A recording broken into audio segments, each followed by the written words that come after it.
What's going on, everyone, and welcome back to the Gould's Gaming and Tech channel. Now, this video is going to be a little bit different from the usual videos and probably most videos that you watch, because this video in particular is going to be filled with more questions than answers. And obviously, you can see by the title and the thumbnail, this is all about AI. This is all about figuring out if we are consumed by AI and if we're too dependent on AI to the point where we want it to think for most of our lives for ourselves instead of us actually thinking about certain things, drafting emails, being creative, doing all these things that we would typically do that we kind of just gave to AI to kind of handle for us. Now, AI is kind of great in a sense that it can give you shortcuts to free up a ton of your time with doing these tasks for you, but it also has a different side where we become a little bit more reliant on it, so we use and we lose some of those skills that we typically would use on a normal basis, whether it be drafting up an email,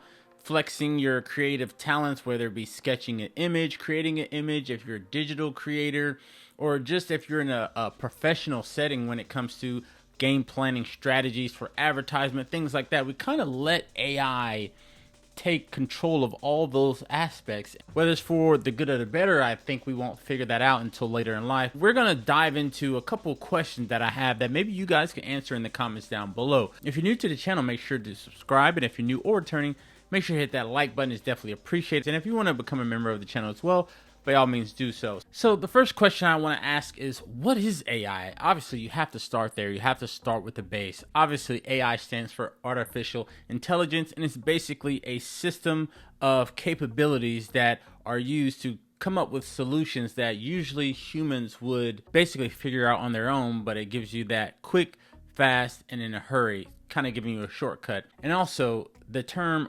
artificial intelligence, artificial, obviously we know that term as being fake, not real, but then again it's associated with intelligence, so it's basically saying fake intelligence. Now obviously there's many AI based systems, and I don't know if many people know this, but almost everything has AI in it. If it's electrical or software based, there's some form of AI in there. Now the ones that most people know about are like ChatGPT, Siri, Gemini, and so many other things, Apple Intelligence. Next question I want to ask is, what do we use AI for? Just think about your day-to-day life. Now there's so many features that AI offers depending on which AI program you kind of adapted into your life. It could be something as simple as drafting up an email for you that asks you or prompts you to revise it before you send it. It could be something as creating a YouTube thumbnail, in my case maybe, which the video that you're watching right now is a thumbnail created by AI. But obviously I felt like if I made a thumbnail that I actually created, it would kind of defeat the purpose of the videos. You can do many things with AI. Like I said, you can draft an email, you can make advertisement campaigns, you can make promotional material, you can make it create a book for you, you can write a movie script with it. There's so many features of AI. AI can be useful. Everyone pretty much has a phone, even with your phone when it comes to autocorrect. If you have an iPhone, creating emojis and things like that, or even if you have a Samsung phone, whether it's re-summarizing or putting bullet points to your notes that you've already created, it's just cleaning up the look of it. All that is a form of AI. Pretty much every software system has some type of AI in it. And even your cars, you don't have to have an electric vehicle, say a Tesla or a Rivian or a Lucid Motors vehicle, to experience AI in your vehicle. Pretty much any standard car has AI, some type of AI in it, whether it be your GPS that you're using while you're driving, even a random shuffled playlist that comes on Spotify or like Apple Music or something. Even this video you're watching, the YouTube algorithm or any system that has an algorithm, there's a baseline of AI somewhere incorporated in that. So when YouTube looks at a video, pretty much determining, okay, based on the length of the video, the thumbnail, what people normally watch, how many views it could potentially get, how many subscribers this person already has, what are the times you're uploading, all that is incorporated in what people consider the algorithm, but it's really an AI system kind of determining all that, thinking smartly and quickly, and then pushing out certain videos in accordance to how viewers view their media. The next question I want to pose is, what was AI meant to do? Like, what was the base reasoning or the initial reasoning for creating AI? Was it to be a helper on everyday tasks? Was it to create shortcuts so we can kind of skip some of the mundane components of life and kind of get to the more enjoyable things or the serious stuff we want to focus on? What was the initial intent for AI? Now, most people believe, and I pretty much believe, it was essentially meant to be a helper, and it's still pretty much what it's kind of doing right now, but it's coming something bigger than I think most people expected. So hey, you want to spell correct your essay or an email, an AI assistant tool can help you kind of tidy up your drafted email or your drafted essay. That's kind of what it still does, obviously, but it has expanded way beyond that. Also, another thing that it was meant to do is kind of help organize the human experience or human life. So if you needed to keep up with a lot of things in your day-to-day life, whether it be scheduling, alarms, to-do lists, things like that, it would help you keep track of a checklist that you had to start to create. And then it would kind of give you reminders. Hey, don't forget at 5 p.m. you have a dentist appointment. Hey, don't forget you have to pick up groceries. Or hey, I just got a school invite from my kid's talent show or something like that. All that it's components of AI, but it's just on a way more minimal level. Where most people are cautious about AI is the data it's collecting. Obviously, it's constantly processing data, even to the point where when your device or whatever you're using that has AI says, hey, this information, this data is only stored on your device. Is that necessarily true? I'm willing to bet it's not, because no matter what, when you're using these AI features, it's still pulling from all these sources to try to give you the most accurate answer, response, or outcome that you're looking for and that it can possibly process to give you. Obviously, you have onboard like services with your service company and Wi-Fi and things like that, but it's still pulling information from so many places, from your previous history on how you normally type, how you normally do things, how you normally go about your day or complete a certain task. Is pulling all that information and collecting that data, because AI wouldn't be AI without collecting data. And that's one of the cautionary tales that most people have with AI, because it's collecting so much data to be able to perform the way we expect it to. There's no way to not collect data. If you're an AI system, you primarily run on collecting data.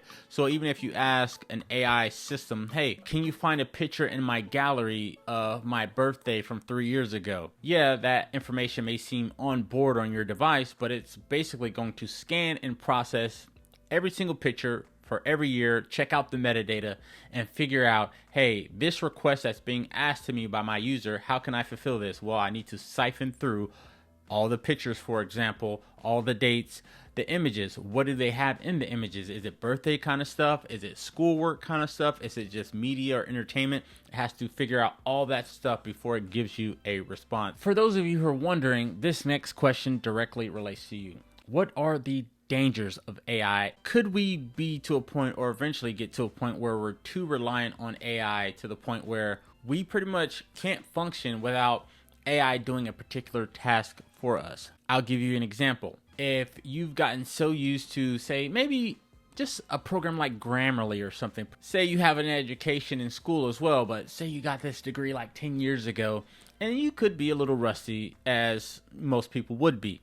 And you've gotten so used to Grammarly correcting your reports, allowing you to know, hey, this punctuation goes here, this is a run-on sentence, this is the writing style that you've chosen, this would sound better based on the story you're trying to tell, all these things. If you come too dependent on that system, you're kind of taken away from the whole process of, humans kind of learning how this world works, how to manage our thoughts, how to manage our day-to-day tasks. Just like with anything electrical, for the most part, that system can shut down at any moment. It could be upgraded, it can get a virus, whatever the case is, and now you have to rely back on what you know. Now that you have a cell phone, a smart device, and you have phone numbers stored in there, how many numbers, aside from your family, that you actually remember? Because usually people just put a number in their phone, save the contact, and that's it. They don't really take the time to remember the phone number nowadays, unless it's like family and they've had that number for years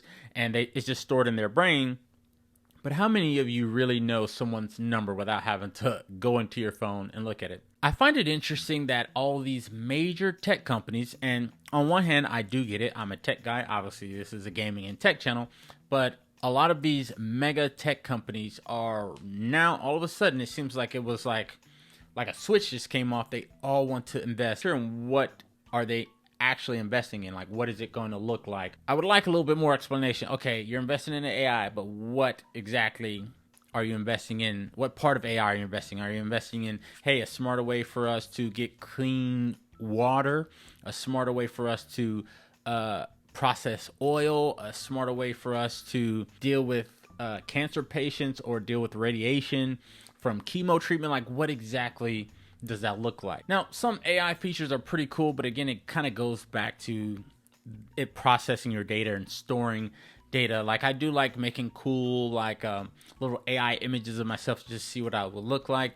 But then I thought about it. It's really processing my biometric data. Even Face ID, when Brandon looks at his phone, this is what he looks like. So when he looks at it, I know it's him. When it's not him, I know it's not him because I have a stored image of what he looks like. And again, to the point where it can even create false realities and make it look so good that you could be deceived by a deep fake. I've been seeing so many videos lately where, because I'm a little bit more tech savvy, I can detect that it's AI, but I must admit it's getting a little bit harder to tell certain videos and or pictures that are AI versus being real. So to the person who doesn't have that keen tech savvy eye, it might be a little bit tougher for them to decipher, hey, is this AI or not? And they could potentially be deceived into believing something that's not actually true. And last question I want to put out there for this video is, how do you use AI and what do you think about it? Because I really like to know kind of what you guys think. Like I said, this video is more questions than answers. And if you guys have some of the answers to these questions in the comments down below, I would love to see those. But I appreciate you guys for taking the time out to hear this. And I promise you guys this is not a conspiracy type of video. I'll end this with this one statement. There is only one truth, the truth. I would hope most people know what that is, or know who he is and know what that means. Just kind of keep an eye out on what's to come with this new AI field. But yes, thank you guys for tuning in. I really appreciate it. And as always, I will see you guys in the next one. Peace.